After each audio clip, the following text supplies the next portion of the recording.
It's interesting how events unfolding far away are now starting to feel much closer to home.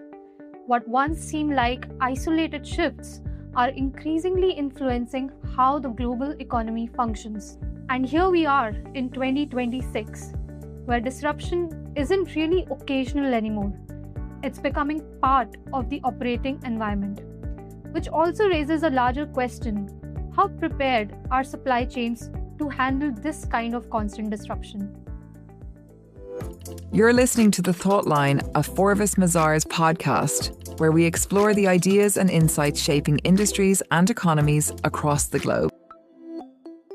Hello and good morning, listeners. I'm Anukriti Jain. And I'm Devesh Chandra Srivastav, and we will be your hosts for today's episode. Joining us today is Rohit Chaturvedi, Partner, Transport and Logistics at Forvis Mazars in India. Welcome, Rohit, to the Thought Line. To begin with, could you briefly introduce yourself to our listeners? So thank you for having me here. It's my pleasure. I am Rohit Chaturvedi and I am working as partner with Forvis Mazars. Here I lead transport and logistics practice. My experience of 25 years in the industry with governments and companies, large and small, has given me wide perspective on different problems affecting countries, companies, and consumers. Thank you, Rohit, for your introduction. Clearly, illustrious experience. Thank you for your time with us. Thanks, Devesh. Thanks for having me here today. It's my pleasure. So, Rohit, we've been seeing headlines recently about shipping routes getting disrupted, vessels being rerouted, and even concerns around key maritime corridors. Just before we started recording this episode, we were discussing how these developments, even when they seem regional, can quickly ripple into energy scarcity across the globe. And for India, given how closely tied we are to these global supply disruption, this becomes important to watch. So, Rohit, I would like to begin by asking you what's really happening across these regions, particularly in the Middle East and Eurasia, and how is this situation impacting global supply chains? So, Anukriti, I think you have just touched upon the most important and pertinent point, not only for global supply chain, but for the global economy as well. And after the quiet of 20 years since 2001 or 2020, since 2020, we are seeing lots of disruptions. So, it started with COVID, and then 2022 saw invasion of Ukraine by Russia, which has affected global supply chains, but it did not really affect India so much at that point in time. I'll just elaborate when we discuss it further. But the current situation and the situation which happened around 1 year ago when Red Sea attacks were conducted by Houthis, from Yemen, I think they highlighted the need for more resilient supply chain. I'll just touch upon what exactly it has affected, not only for global economy and global supply chains, but also for India. So if you see that we are seeing that Hormuz Gulf or Gulf of or the Straits of Hormuz is now seeing lots of disruption due to the war between the U.S., Israel, and Iran. Hormuz is a key, this channel for the global trade, especially between Europe and Asia. And these are the regions which are going to be affected majorly with ongoing fights. And so essentially, it is not affecting the US. It is not affecting so much South America. Yeah, but they will spiral in some way that will affect. But I'll just touch upon a couple of issues which have happened. So if you see, even in the first few weeks of attacks by Iran on Hormuz Strait or blockade of Hormuz Strait, fertilizer prices have gone by 30 to 40%. Crude prices from around $70 to more than $100 as we see today.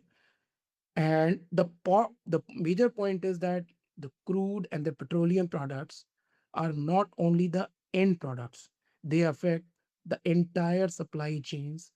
It can affect poor countries in ways that we don't see right now. They don't have that kind of. So if you see even around India, the countries are they don't have that kind of bandwidth, they don't have that kind of forex to tide over this kind of issue. So it is not only going to be a global supply chain disruption. If it persists for long enough, it will be a global crisis, and the crisis we have never seen in last many decades. So, how does it really affect India?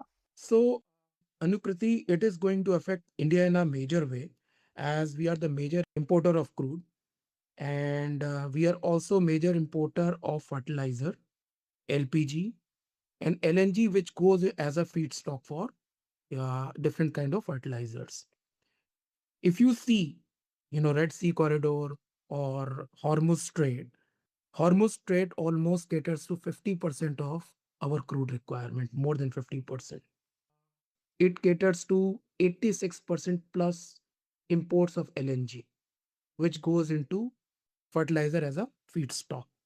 Now, these two things are not important by themselves only, though, of course, they are the major cause for balance of payment for India, but they also feed into internal dynamic. Now, internal dynamic one is inflation, because fuel prices will be affected.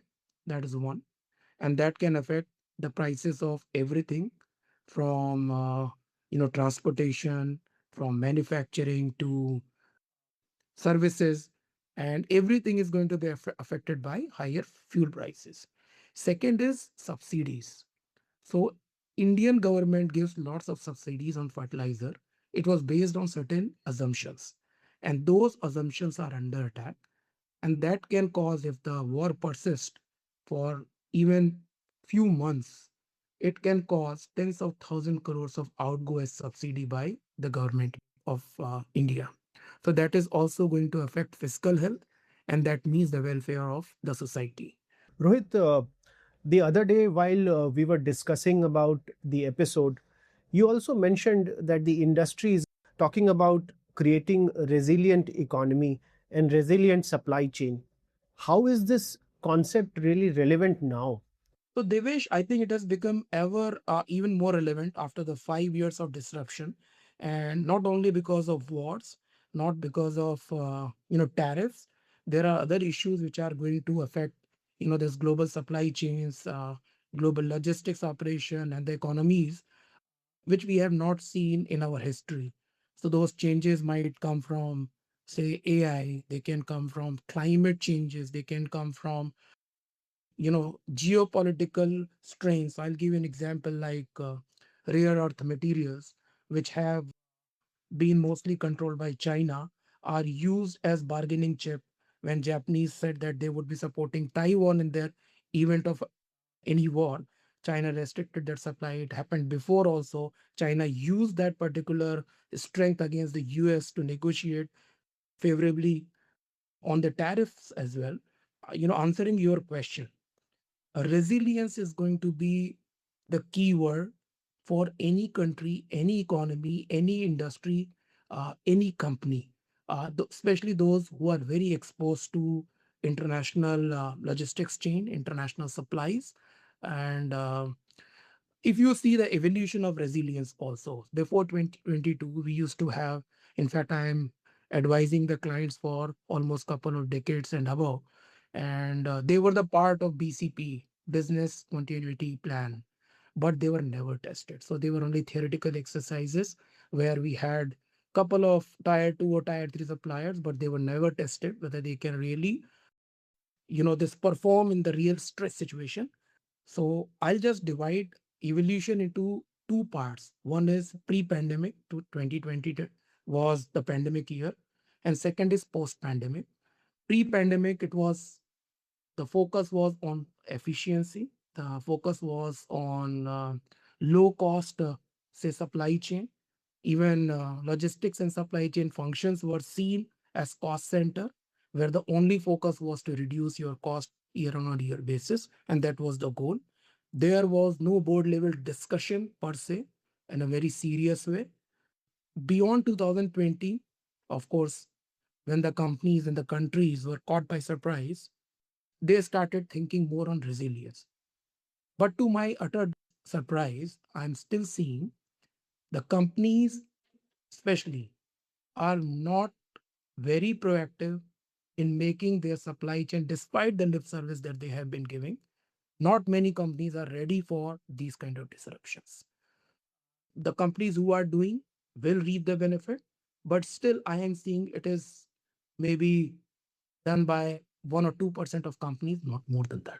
So, Rohit, what you're suggesting is the business continuity plan and the concept hasn't really worked till date entirely for most of the companies operating in the space or across sectors. Is that right? So, business continuity plan, when I said it is more like theoretical exercise, it's never been stress tested. So, you know that if you create certain plan, they will always have loophole unless they are put to practice. And sometimes you create those kind of conditions for yourself. The companies had not created earlier. They are, I think, maybe they are right also. They may be seeing things in a different way, as maybe from what we are seeing right now. They may be saying that these problems may get over very soon, but there are some strategies which are being done. So I'm not saying that it is totally, resilience is not the question that is affecting the management, and that is seen by, I think we'll discuss about various strategies the companies are and countries are following right now. But my whole observation is about the companies, and most of the companies, if you see even the tariff war, our industries like gem industries, textile industry, they were affected heavily because we could not see what is coming despite knowing that what could come. So that is the test of BCP. It has not really panned out. So, in all of this, Rohit, where does technology sit? And can technology or the use of technology improve supply chain visibility and resilience? And could you share some examples? Yes, Devesh, I think what has happened over the years. In fact, after the advent of AI, after IoT hardware becoming very cheap since mid 2010, early 2010s, companies have started looking at technology in a very serious way. But this was only limited to certain functions or certain departments. So it has still not gone. But I'll give you an example. So most of the companies have visibility. Now, visibility, when I say, we have IoT sensors, we have GPS tracking, we have maritime tracking through AIS. So, entire visibility is there. Now, how it is being used is a big question right now. Now we have got, the cheaper AI. LLMs are making it possible for, the analytics that was not possible even 3 4 years ago. Having said that, the use cases or the kind of ROI that they can generate has not been created as yet. I don't see many. There are, fragmented applications of AI. There are fragmented applications of predictive analytics, but still it's not very widespread. Those were some great insights, Rohit. Anukriti? Yeah, so I think we've discussed the challenges, the need for resilience, and the role of technology. But for organizations navigating this environment today, the big question is what should they prioritize? So, Rohit, what would be your advice to those operating in this space? So, Anukriti, I think it's a very good question. And as we all know that not everything is important, but there are two levels of planning which should be now undergone, which should be planned by the companies. At one level, one has to think not from low cost perspective, but also the risk perspective. So there are two elements to it. One is cost, second is risk. Now risk can be black swan risk, which was already it has become very popular term, but nobody has used it. So one has to see what would be the possibility of disruption for their companies. But to do that, they had to identify which, and they had to classify. Of course, not everything will be requiring that kind of particular planning. The companies need to have a deep understanding of what could be critical for them, what is strategic for them, and what can be good to have. Now, depending on those classification, the entire scenario analysis can be built for each of the categories.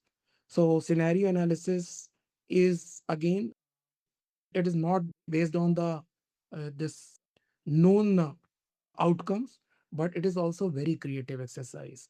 And if you see that Shell has popularized that and they have reaped benefits for that scenario planning. So essentially, my take is that companies now have to make it as a part of their strategy. The planning should not be cost focused. It should be based on two factors, cost and risk. Third part is they have to categorize what is critical, what is strategic, what is good to have. Thank you, Rohit. Thank you once again for this insight. Good to have you on the episode. Thank you so much. Thank you, Rohit. And I think the listeners would have learned a lot about what's really happening these days. The supply chain is a very important topic, and you've highlighted all the points very well. Thanks, Anukriti. Thanks, Devesh. Thanks for having me today. To summarize, I think companies operating in the space need to think about costs, risks, and also formulate strategies for times to come. With that, we come to the end of our discussions today. We'll come back soon with more such conversations. If you have any questions or topics you would like us to explore, do write to us at thethoughtline@mazars.co.in. You can also find us on Apple Podcast, Spotify, and YouTube. This is The Thought Line, a Forvis Mazars podcast where ideas meet insight to shape what's next. I am Anukriti Jain, along with Devesh Chandra Srivastava, your host for the episode. The editing is done by Taranpreet Waljot, research and logistics provided by Simran Sadana, Kanishka Gulati, and myself. Thank you for tuning in.